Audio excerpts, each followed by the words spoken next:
You might think America's food crisis is about barren shelves, but the real emergency is invisible. Food prices have jumped over 30% for groceries and more than 35% for eating out since 2019, with no sign of truly dropping. For millions, paychecks do not stretch like they used to, and slowing inflation barely makes a dent. So why do prices stay stuck, and who is truly paying the price? The numbers tell a deeper story, one that changes how we see the crisis and who it is really hitting hardest. Inflation and price level are the two numbers that quietly shape every grocery run and restaurant bill. Inflation means how much prices have changed compared to last year, a rate that can speed up or slow down. The price level is the total climb from where things started. When inflation slows, it just means prices are not rising as fast, not that they are going back down. The new higher prices stick, and that is what families feel every week. The government tracks this with the Consumer Price Index. For groceries, the index was about 242.9 in December 2019. By December 2025, it had jumped to 317.1. That is a 30.5% increase in 6 years. Eating out has climbed even faster. The restaurant index started at 288.1 and landed at 389.9, a 35.3% jump over the same period. The numbers show it plainly. The cost of eating, whether at home or out, has climbed sharply and stayed high, and for millions, this is not just a statistic, it is the new math of daily life.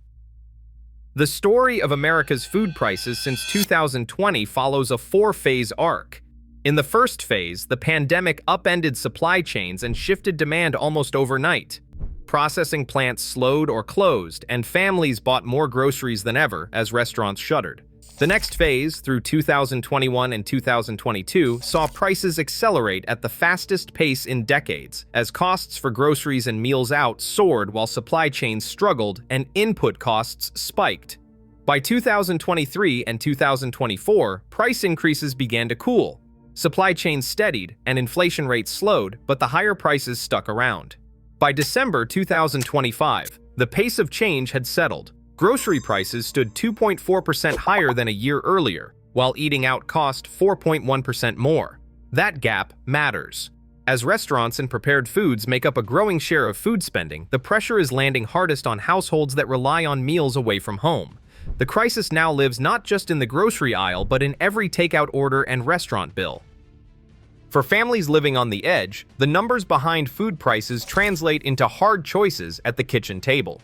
In 2023, households in the lowest fifth of income spent $5,278 on food, almost a third of their after-tax pay. That is 32.6%, leaving little room for anything else once rent, gas, childcare, and medicine are paid. At the other end, the highest income fifth spent $16,996 on food, but that was just 8.1% of their income. The national average, 10.4%, hides these extremes. For someone like a single parent juggling bills, a 30% jump in food costs can mean skipping meals, stretching groceries with rice and beans, or waiting in line at a pantry. Every price hike forces a trade-off, sometimes between dinner and a prescription, sometimes between fresh fruit and a tank of gas. This is how food inflation moves from headlines to daily life, shaping what is possible for millions of households. 13.7% of American households, about 18.3 million, could not always count on enough food in 2024. For some, that meant skipping meals or stretching groceries with less nutritious options. 5.4% of households faced very low food security, where eating patterns were disrupted and meals were missed. The impact on children is especially stark. 9.1% of households with kids reported times when children themselves did not get enough to eat, and 318,000 households saw severe hunger affect children directly. In response, the country's largest safety net, the Supplemental Nutrition Assistance Program, also known as SNAP, reached an average of 41.7 million people each month. Federal spending totaled $99.8 billion, with benefits averaging $187 per person per month. But as food prices stayed high, that benefit did not stretch as far. Food bank directors across the country reported surging demand, especially as the gap between what assistance covers and what groceries actually cost continued to widen. Only a small slice of every food dollar actually reaches the farm. In 2023, just 15.9 cents out of each dollar paid for groceries or restaurant meals went to the people producing the raw food. The rest, 84.1 cents, was absorbed by everything that happens after the farm: processing, packaging, shipping, labor, energy, and retail or restaurant markup. That is why even when corn or beef prices fall at the farm gate, shoppers rarely see relief at the checkout. For many items, it is these marketing costs that keep prices high, not just what farmers are paid. In December 2025, beef and veal prices were up 16.4% from a year earlier, driven by droughts and tight cattle supply. Meanwhile, EGGS did the opposite, down 20.9% as flocks recovered from avian flu. Each item swings on its own track, and families feel these spikes in real time, whether it is a jump in ground beef or a sudden break on a carton of eggs. Restaurant meals now account for nearly 60% of all food spending in America. In 2024, that share reached a record high, 58.9%, reflecting a country where convenience, time pressure, and changing work patterns have pushed more meals out of the kitchen and into food service. But as more families rely on takeout, fast food, or sit-down dining, they are running straight into fastest rising prices. Over the past 4 years, the cost of eating out has jumped 35%, outpacing both groceries and overall inflation. For a family juggling school, jobs, and aftercare, the choice is rarely between steakhouse and home-cooked stew. It is between a drive-through meal and skipping dinner altogether. At the same time, transportation, housing, and childcare have all climbed sharply. From 2020 to 2024, transportation costs rose 34%, housing about 23%, and food nearly 24%. Each bill stacks on top of the next, and there is no easy way to cut back when every essential is rising together. As one restaurant owner puts it, we are paying more for everything: wages, rent, supplies, and there is only so much we can absorb before it hits the menu. For millions of households, the squeeze is relentless, and there is no single line item to blame. In the world of meatpacking, just 4 companies handle about 85% of all cattle processed for beef in the United States. For hogs, the top 4 firms control around 67% of the market.